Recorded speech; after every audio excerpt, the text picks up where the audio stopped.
Value yourself. A speaker started off his seminar by showing $20 to the public.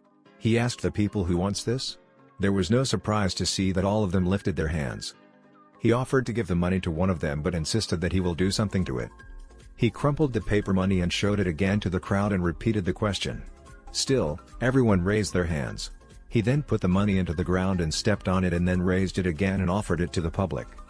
The people gathered there still showed interest to take that money despite seeing how dirty the note was.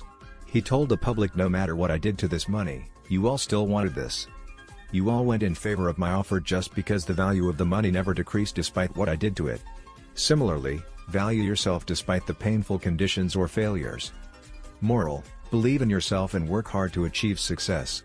Value yourself irrespective of the failures or obstacles and don't degrade yourself just because of the temporary setbacks. Please like, share, and follow.